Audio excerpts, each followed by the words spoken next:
Ahojte, ja som Ivan a som z Lučenca. Oli mi pripomenula výrok Braňa Jobusa: ak zo Sniny do Bratislavy je tak ďaleko ako z Bratislavy do Sniny, tak Braňo Jobus tvrdí, že Lučenec je fantastický tým, že do Lučenca je zovšadiaľ ďaleko.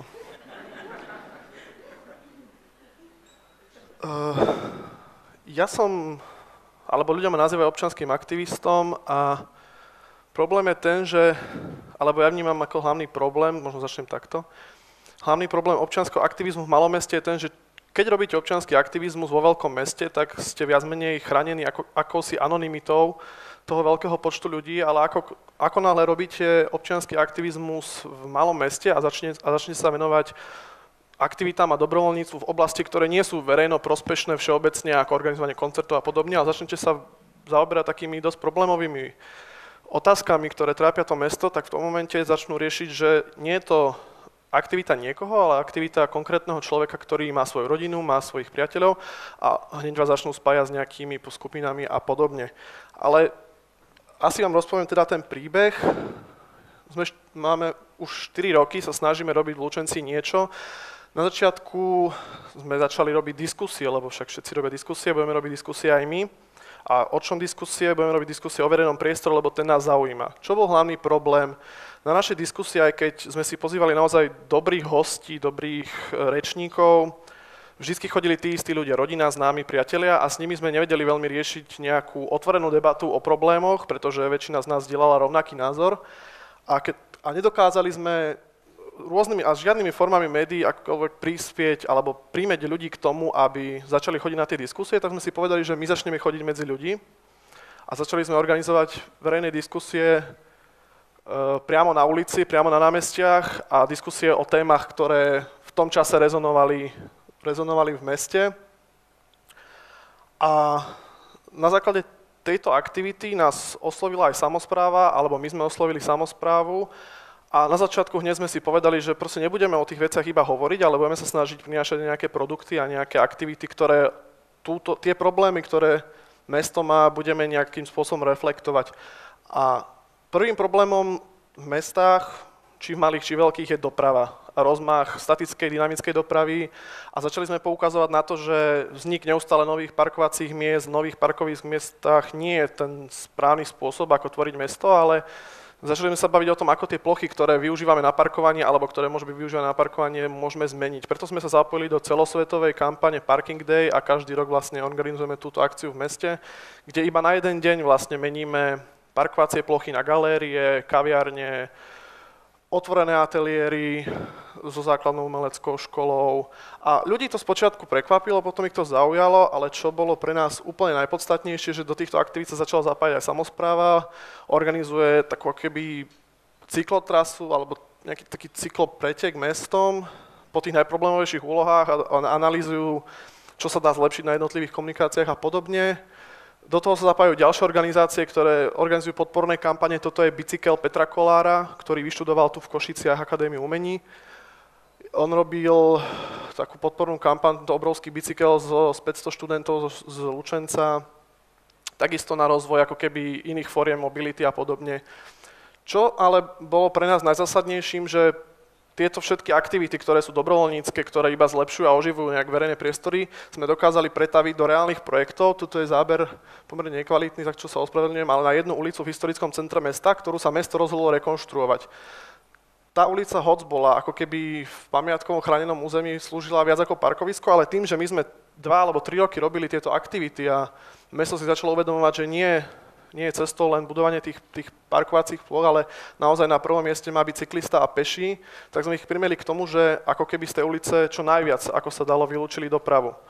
A toto si najviac vážime asi aj na tej našej spolupráci, že dokážeme tú teóriu a tie jednotlivé úvahy, ktoré my máme, ktoré majú iné organizácie v meste, dokážeme pretavovať do reálnych projektov, ktoré zlepšujú ten priestor v meste a ten život v meste. Tu vidíte, či mamičky s deťmi, kočiky, bicyklistov, ale čo je zaujímavé, tak svoju kampaň si robili aj vozičkári a ľudia s problémom so zrakom. A na tieto veci takisto mesto zareagovalo a začalo hromadne vlastne sprístupňovať prechody prechodcov aj pre osoby s telesným alebo zrakovým postihnutím v počte za 3 roky do 70, takže to si myslím, že na také malé mesto je úplne zásadné číslo. Čo sa týka našich ďalších aktivít, toto je jedna zelená plocha v centre mesta, alebo v širšom centre mesta, ktoré v územnom pláne je zadefinovaná len ako plocha pre občiansku vybavenosť nekomerčného alebo komerčného charakteru. A tak sa stalo, že na túto plochu, ktorá je síce zelená, ale nikdy nebola nejak využívaná, boli rôzne návrhy, projekty, urobme tam čerpaciu stanicu. OK, čerpacia stanica je fajn, ľudia budú mať kde tankovať, ale keď si uvedomíme, že je to plocha, ktorá môže byť využívaná inak, tak sme primeli nejak samosprávu k tomu, aby sa naozaj týmito otázkami nezaoberali. A dokázali sme ich primeť dokonca k tomu, že túto plochu, ktorá nebola nejak zadefinovaná, premenovali na park, začali sa k nej chovať ako k parku, začali ju pravidelne udržiavať. Čo bol našim prispením do tejto plochy, bolo to, že sme úplne zabudnuté chodníky, ktoré tam niekedy dávno boli vytvorené, my sme ich znovu očistili, ľudia to začali využívať, začínajú tam chodiť mamičky s deťmi, začínajú tam hrať deti rôzne aktivity, aj keď tam nie sú žiadne detské ihriska alebo podobne, ale ten park začína byť ako keby rešpektovaný v očiach verejnosti. Organizujeme tam znovu rôzne diskusie, tak ako som spomínal, že organizujeme ich priamo vonku, o budúcnosti toho parku, čo je sympatické, nebojí sa samospráva mesta zúčastňovať týchto diskusí priamo na ulici, nehambia sa, keď im niekto do očí povie, že to, čo robia, je sprostosť. A dokážeme sa otvorene baviť o tom, že čo je hlúposť, čo nie je hlúposť.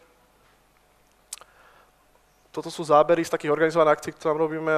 Teraz nedávno vlastne sme tam mali jednu sobotnú akciu, cvičili sme jogu, mali sme tvorivé dielne, čo je ale super, že ten park naozaj ožíva aj v čase, keď tam neorganizujeme nič také oficiálne, ale mládež si tam našla tú cestu sama od seba. Tu sú zábery iba z našej aktivity počas poslednej jesene v rámci týždňa dobrovoľníctva, kedy sme spolu s dobrovoľníkmi, s VPP pracovníkmi a s organizáciami, ktoré sa starajú alebo ktoré vychovávajú osoby s ľahším mentálnym postihnutím, sa nám podarilo upriamiť pozornosť na historické hrobky v cintoríne, ktoré boli dlhé roky zanedbávané, ktoré sú úplne na okraji záujmu, pretože pred nimi počas socializmu niekto vymyslel úžasný nápad, postavíme garáže, aby ich nebolo vidno. Takže úplne tak sme nejak sa snažili verejnosť znovu informovať alebo znovu zaujať tým, že tie veci tam sú a že tie historické hrobky sú neskutočne krásnym odkazom tej vyspelosti toho mesta a tej významu toho mesta, ktoré malo v minulosti. A znovu si vážim nesmierne to, že to nebol znovu len taký slepý výkrik do tmy, ale aj vďaka tejto aktivite sme primeli samosprávu k tomu, aby vypracovala akúsi pasportizáciu nielen starých hrobiek, ale všetkých hrobov, ktoré má na svojich cintorínoch. A v súčasnosti vlastne pracujeme na projekte, ktorý sprístupní vlastne všetky významné osobnosti, významné hroby, ktoré sú v tom cintoríne a budú ľahko dostupné pomocou jednej aplikácie, na ktorej pracujeme a ľudia sa budú môcť dozvedieť o všetkých významných ľuďoch, ktorí sú pochovaní na cintoríne a významných rodoch. Toto je projekt, ktorý si vážim asi najviac zo všetkých počas mojej 4-ročnej práce ako občianskeho aktivistu a dobrovoľníka. Toto je pohľad na v tej dobe najväčšie námestie na Slovensku, dokonca to námestie väčšie ako námestie Slobody v Bratislave. Je to námestie Republiky a je to taký dosť zásadný odkaz doby, ktorý vidíte na obrázku. Bolo to také typické socialistické námestie určené na zhromažďovanie, ale malo pre nás veľkú hodnotu a mesto začalo uvažovať, že má veľkú hodnotu, tak ho poďme predať, nie? To robia mesta rady. No a čo sa nestalo, vznikla o tom veľká petícia, ľudia sa proti tomu vzbúrili, že teda odpredaj námestia nechcú a že chcú to námestie zachovať ako námestím, tak samospráva prišla ešte bývalé vedenie, nie toto, čo je tam dnes, ale bývalé vedenie úplne s krásnym šalamúnskym návrhom, predáme 1/3 a 2/3 si opravíme.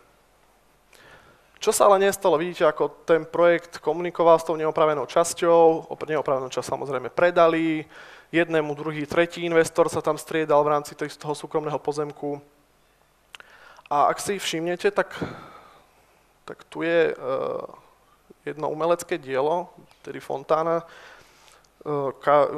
Kamenné kvety od Karola Lacka. Karol Lacko je jeden z najvýznamnejších sochárov a medailérov všetkých čias na Slovensku. A my sme ani nevedeli, že to je umelecké dielo od neho, až po medializovaní sa vlastne ozvala jeho pani manželka, ktorá vlastne je dedička autorských práv, ktoré nikto neriešil pri odpredaji.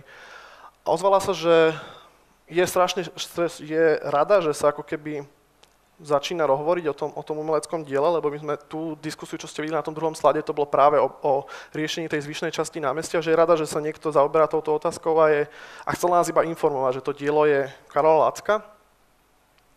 Ale čo bolo pre nás úplne najsympatickejšie, že hoci investor, ktorý kúpil tú časť námestia, je úplne prirodzené, že on ako nový developer si tam chce tú svoju nehnuteľnosť alebo ten svoj pozemok zhodnotiť čo maximálne.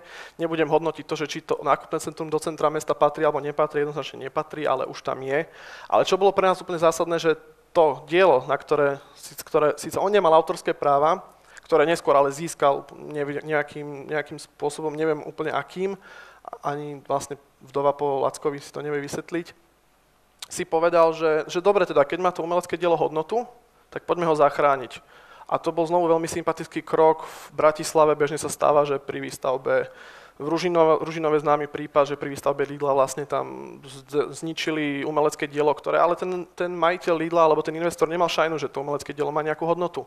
Čo bolo strašne super, že ten investor začal s nami komunikovať, uvedomil si hodnotu toho umeleckého diela. A na jeho náklady, nemusel do toho samospráva investovať ani korunu, na jeho náklady to umelecké dielo bolo odborne rozobrané, to sme ešte pátrali, ako sa vlastne inštalovalo to dielo, aby nedošlo k poškodeniu.